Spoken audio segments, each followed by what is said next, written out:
Then let us assume that their net retention is 80%.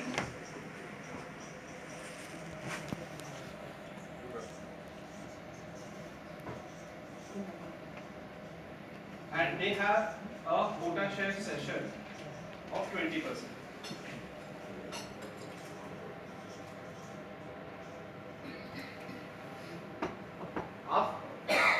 On this 1 crore, we'll also have a surplus. So let us assume they have a surplus treaty. Surplus treaty is always represented as number of lines. And number of lines basically is a multiple of this gross retention. So if there is a 25 line, your capacity will be 25 crore. 25 times 1 crore. Okay? So the total automatic capacity for this company becomes 25 plus 1, 26 crores. So for their fire portfolio, automatic capacity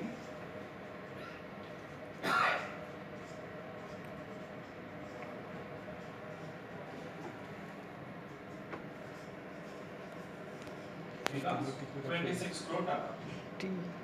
Now let us do few examples based on various sizes of risk and let us see how that will be distributed.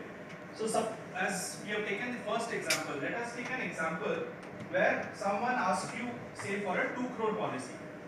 So a customer say ABC Textile comes to you with sum insured of 2 crore. Okay, so what will happen is, you will see that for XYZ insurance company, 1 crore is the gross retention. So of this 2 crore, 1 crore will be gross retention, of which 80% will be the insurance company's net retention and 20% will be the again quota share reinsurance. And another 1 crore will be actually going to the surplus.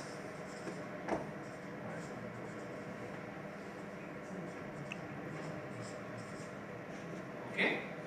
So for this particular policy of 2 crore sum insured value, basically 1 crore is between 80 lakhs is company's retention, 20 lakhs is the quota share, and 1 crore is the surplus. So this plus this is the entire value of the total what sum insured. Now if we take a premium for this, let us take one simple 1% rate. So 2 lakhs is the premium. If we take as 2 lakhs. So what will happen is we will use the same percentage distribution for the premium as it is for the sum insured. So surplus, it is 1 crore of 2 crores. So basically 50%. Or let us do the same way. For gross retention, it will be 1 lakh, of which 80%, 80,000 will be this company's net retention. 20,000 will be the quota share, and surplus will be another 1. So this company is able to write a 2 crore policy for a premium of 2 lakhs. 2 crore sum insured, premium of 2 lakhs. This company retains exposure of 80 lakhs and gets 80,000 premium. The quota share reinsurer takes 20%, so 20 lakhs and gets 2,000 premium. And the surplus reinsurer writes 50% of that particular policy and gets 50%, that is 1 lakh of premium. Now whatever be the claim on this policy, whether it is 10 rupees, 10 taka, or whether it is 20, entire 2 crore, these the percentage distribution of the claim will again be same. So if let us assume there is a 1 crore claim on this policy, okay? So if there is a 1 crore claim on this policy, 50 lakh will be the gross retention of which 80%, so 40 lakhs will be your company's retention, 10 lakhs, which is 20% of this, will be the quota share, and then another 50 lakhs, which is for the surplus. So this is how this policy is distributed. Now, if the sum insured changes, all these percentage will change accordingly. Yes. So once you have this fixed in the beginning of the year, based on the sum insured of the risk, each policy, the percentages need to be worked out separately. Okay. So what is very important is you should see that majority of your portfolio should be within the automatic capacity. Then you will have ease of doing more and more business actually. Okay. And also to get increased capacity, you should have a business plan that okay, these are the few target risks that if I have capacity, I can actually get the insurance done for these. So once you have a target business plan, we can actually design enough automatic capacity so that you can do business with more ease, and you need not ask for a premium rate. Here, whatever is the premium rate you have charged, the same rate is actually used to decide what goes to the quota share, what goes to the surplus, and the way the sum insured was distributed, and in the same ratio the claim will be distributed. So there is no question of who pays how much, and there is no argument actually. It is all following the same underwriting pattern. Now instead of ABC Textile, for the same sum insured, if we have say a bigger policy, if we take another example where the sum insured say is 20 crores. Okay, so here the gross retention will be 1 crore and surplus will be 19 crore. Of this, 80% retention, net retention, 20% quota. So now, if on this policy, if let us take if there is a claim of say 1 crore.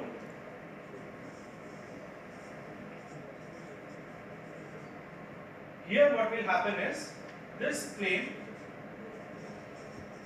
so here since your gross is 1 by 20, so 1 by 20 into whatever is this claim, it will be 50, not 5 lakh, will be the gross retention, of which 80%, 4 lakh will be company's retention and 1 lakh will be quota share, and the surplus will be 19 by 20 into 1 crore, which is 95 lakh, will be paid by the surplus to the insurer. So the company is able to write bigger policies. It has an automatic arrangement wherein based on the sum insured of the risk, your retention percentage, your quota share to the extent of quota share session, and your surplus will vary based on the value of the sum insured of the policy. And all the other sessions and the calculation will follow the original premium, and if there is any claim, the same percentages you apply and you get the claim. So, but in terms, if the policy was say of now 50 crores, okay, the gross is 1, and surplus, since our maximum was 25 lines, it is 25. So total is only 26. For the remaining 24 crores, you will need facultative.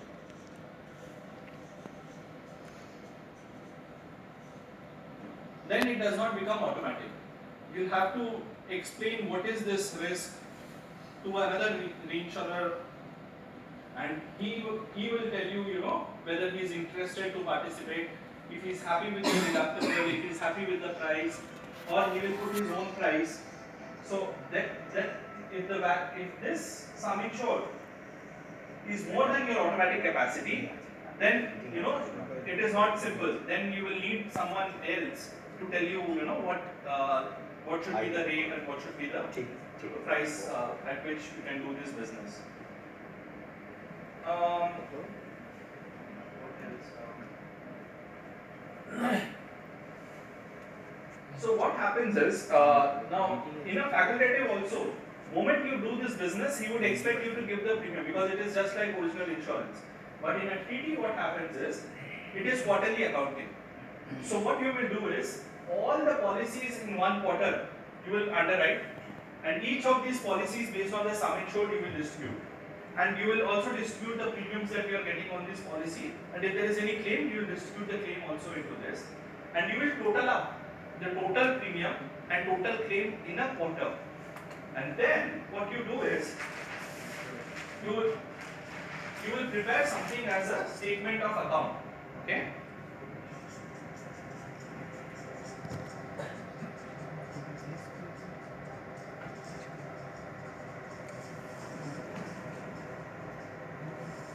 So what you do is, let us take quarter from 1st April 2015 to 30th June 2015. Okay. So what you find out is, say you have, let us take, let us only take quota share for a simple. So if you have underwritten say 100 policies,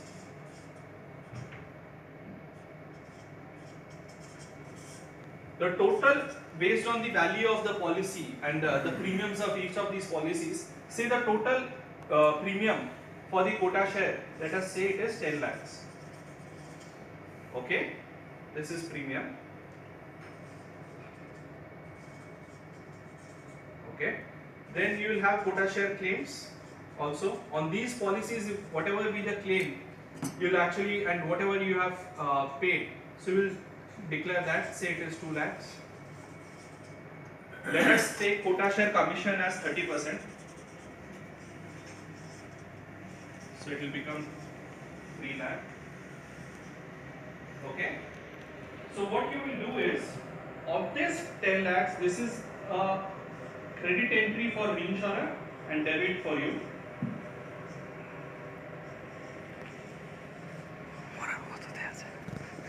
This is actually receivable from reinsurer, so it is a debit for reinsurer.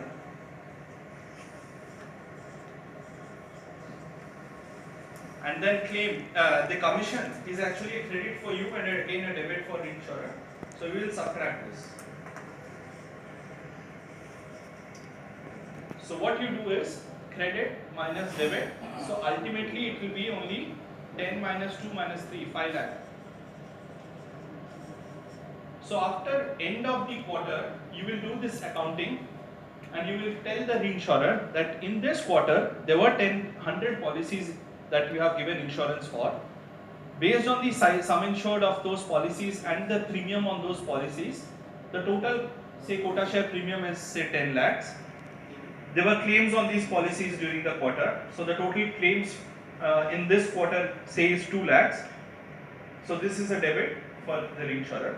And if the commission is agreed at 30%, so 30% of 10 lakhs, which is 3 lakhs, is what the reinsurer owes to you.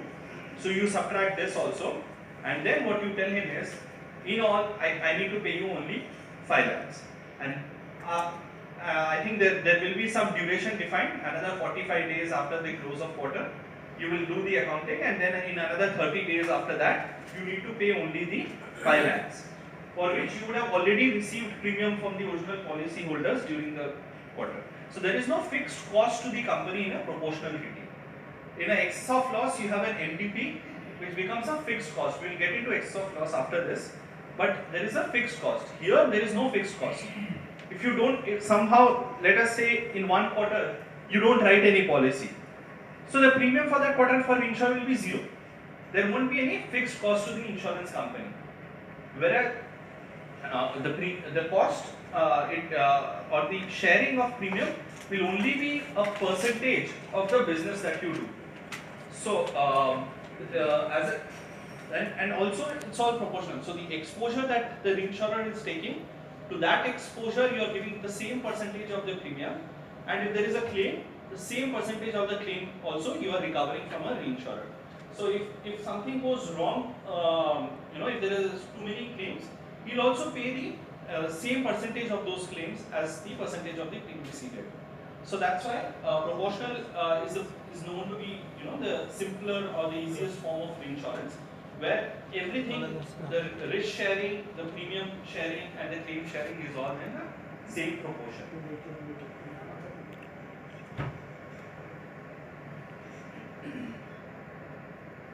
Now we move to excess of loss treaty. Okay, we will take the same example for ease of understanding. Then, so in this example, the maximum net retention for this company has become 80% of 1 crore, which becomes 80 lakhs. But paying 80 lakhs on each claim, each policy could also become a big loss for the company and your balance sheet. So what companies tend to do is they might decide that on a single policy I would not like to pay more than 30 lakhs. So what you do is you buy excess of loss reinsurance to protect your net retention. This company will buy excess of loss for their retention, because for what reinsurer he has to pay or he has to buy on his own, because it is due from him and you will get the money. What you are buying is for this company's retention. What you do is up to 30 lakhs you are okay, and the maximum it can go to 80. So what they buy is 50 lakhs excess of 30 lakhs and maximum 80 lakhs. So that is how you buy a excess of loss reinsurance. So if this company buys this excess of loss reinsurance, and if there is a large claim, whatever be the claim, maximum that the company will pay from its own pocket is 30 lakhs. So if we take this example,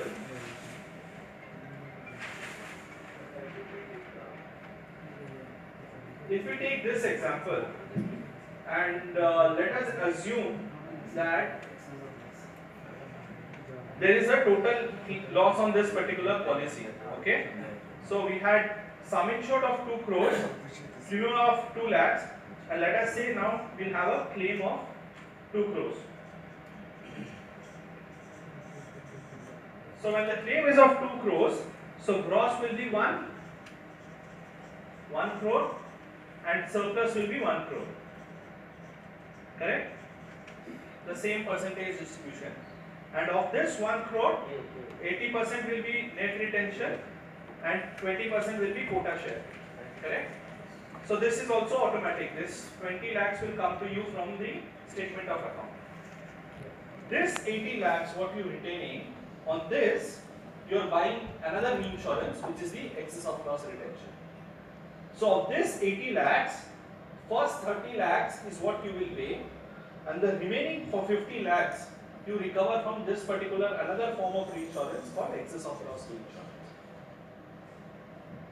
Okay, so when the 2 crore claim happens, 20 lakhs will come from a quota share reinsurer, 1 crore will come from the surplus reinsurer, 30 lakhs you will pay from your own company, and 50 lakhs will come from the excess of loss reinsurer. It can all be same reinsurer, but it is a different arrangement. So what will happen is 20 lakhs will come from the quota share reinsurance arrangement, 1 crore will come from the surplus reinsurance arrangement, and 50 lakhs will come from the excess of loss reinsurance arrangement. So the maximum loss paid by the insurance company will not exceed more than 30 lakhs. Okay? Now this becomes something called as a risk excess of loss, which is on a particular risk. But now if there is a flood, or if there is an earthquake, or if there is some cyclone, 30 lakhs on each of these policies, because when these events happen, multiple policies will get affected. If there are 10 policies affected, then even managing 30 lakhs on each of these 10 into 10 will become 3 crores, which becomes a big loss for the company. You would not like to pay 3 crores because the premiums are not that much. Then it's a big. Then what you do is you also buy something as a catastrophe excess of loss, where if multiple risks are affected, you decide that, okay, on an individual basis I retain 30 lakhs. If there is a multiple happen, say maximum of what I will retain is say 50 lakhs. So then what happens is, even if multiple policies are affected in any event, when there is a natural event or catastrophic event, anything up to 50 lakhs you retain, and above 50 lakhs you buy the catastrophe excess of loss reinsurer, he will pay the claim. And these excess of loss reinsurers, what they do is, they give a fixed price in the beginning as a minimum and deposit premium, MND premium. Because here there can be loss, there cannot be loss. Because it is not like proportional. In proportional what happens is, if there is a loss, X percentage of the loss will be yours, Y percentage of the loss will be to the reinsurer. Here, the loss to reinsurer will only come if the loss is greater than, when your net loss is greater than an X amount. So what happens is, this is not proportional. Okay? If the loss is say only 50 lakhs, it will all be within company's retention. There will not be any recovery from this reinsurance. The recovery will come from the reinsurer only when your loss is greater than 30. So it is not proportional. So why insurance companies buy excess of loss reinsurance is to protect their net retention of the company. And you can have different limits. You can have different limit for risk and different limit for CAT. And you can ensure that even in a worst case scenario, even if multiple policies are affected, you need not pay anything more than a X amount which you are comfortable with. So what happens is, or if the loss is up, you decide it's called attachment point, priority, deductible, you use various points. So all losses, if they are up to here, it is paid by the insurance company. If the loss exceeds, then it is paid by the reinsurance. So there is no ceding commission, there is, there is no, it's not a uniform sharing of the risk. It all depends on the quantum of loss, and what you are trying to protect is that maximum outgo for you is capped at this level, and if the loss is beyond this, it is paid by this reinsurance contract.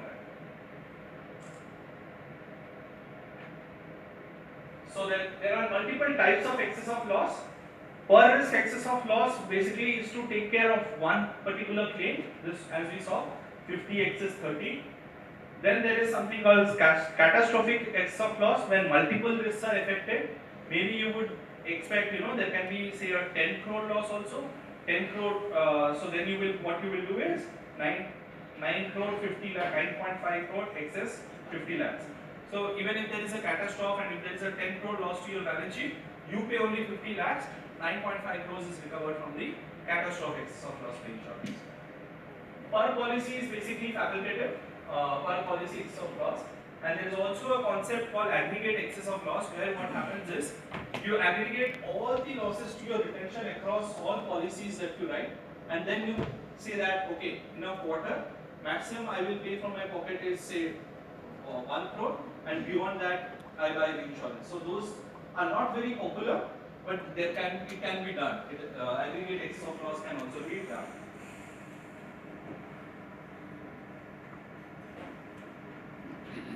So yeah, it's again the same thing.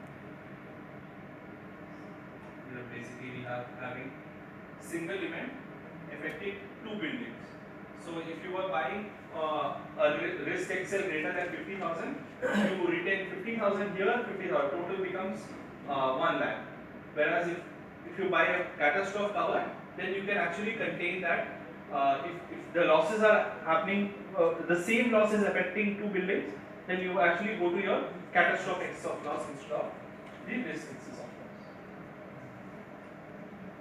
Okay. And what happens is, catastrophic, all excess of loss can actually be split into layers instead of buying straight 50 excess 30. To improve on the pricing, what you do is you can actually split it into layers.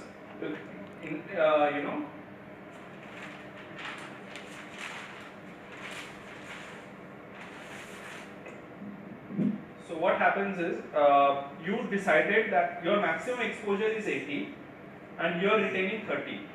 So instead of buying a straight cover, what you do is, because the probability of a 40 loss is actually more than an 80 loss, so what you do is you break this reinsurance into blocks.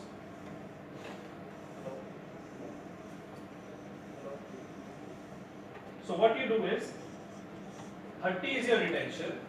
Then what you do is you can buy a 10 excess 30, which is up to 40, and then maybe you can buy a 40 excess 40, and you can actually split. Because sometimes what is happening is lot of not for your case, but if a reinsurer is buying another reinsurance program, these values can be very big and the capacity available could be very limited. So what they do is they break it up. The price for this will be different, price for this will be different, because the loss expectancy will reduce as you go up. One set of reinsurer can write this, another reinsurer can write this, you can have another reinsurer writing another layer above this. Overall, you are trying to ensure that all the capacity comes from number of reinsurers and at a good price. So that's why sometimes what happens is they will split into number of layers, layer 1, layer 2, layer 3, and you can have different reinsurer for different layers.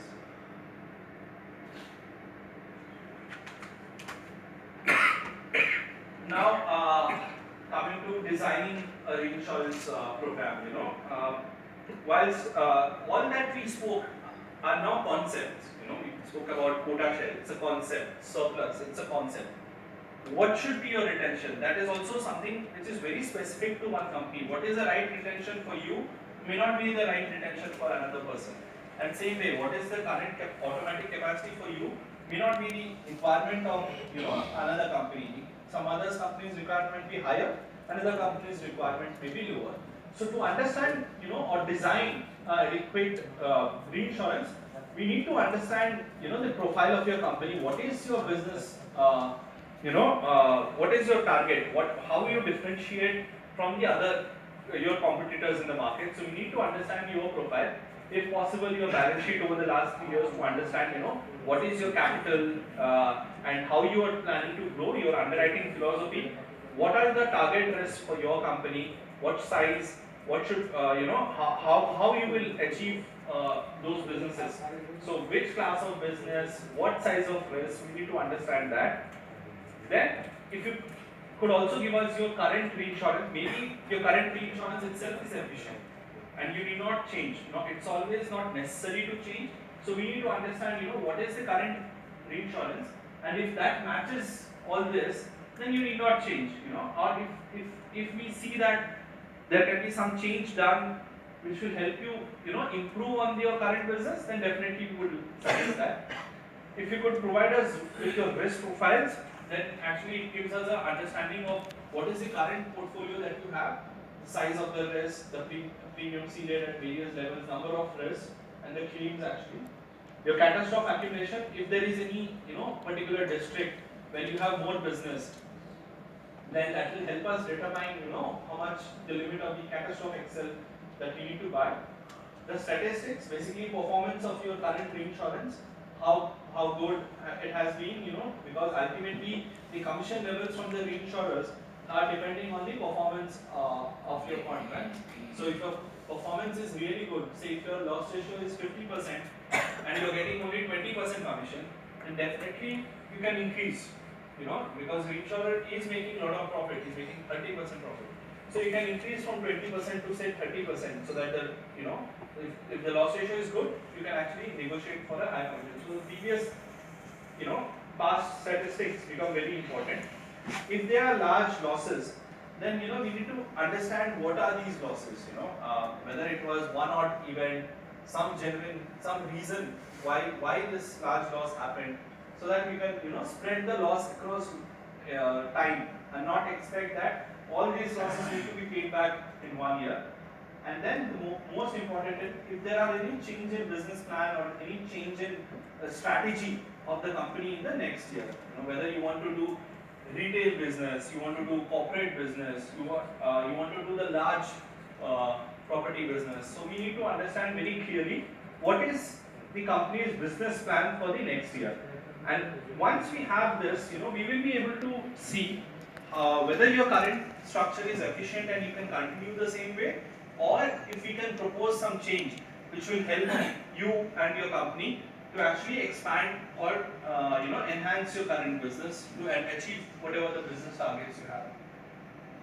Most companies, what we saw in Bangladesh, they tend to have different treaties for each classes. Say you will have a generic, it might not be correct for all of you, tend to have a retention. You'll have some X lines of first surplus and say another X lines of automatic FAC or second surplus kind of a structure. Then you will have another engineering treaty where you will have different retention and different lines of surplus.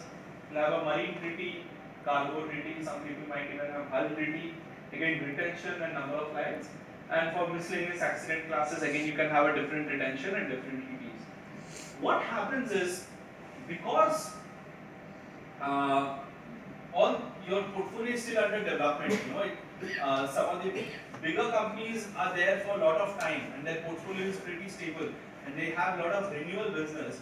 But for the newer companies, it's more of new business than the renewal business. So what happens is, the certainty of the income is lesser for the companies which are actually still developing.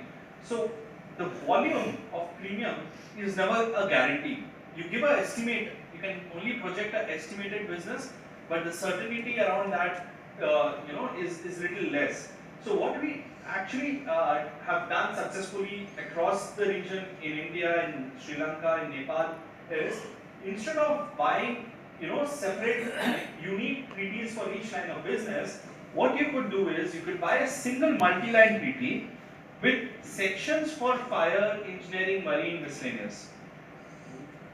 Ultimately, in terms of limits and in terms of operation, it might look similar. But what happens when you have a multi-line as compared to a single treaty is, now when a reinsurer decides commission for this treaty, you will look at the performance of only this treaty and not these other treaties. So there could be 1 year where say you don't have, you have one big claim on this treaty and they might change the commission levels for this treaty, whereas all these others are very profitable. But there you won't get an equivalent increase in commission levels from the reinsurer. But when you have one treaty, the reinsurer looks at the combined result of all classes, and there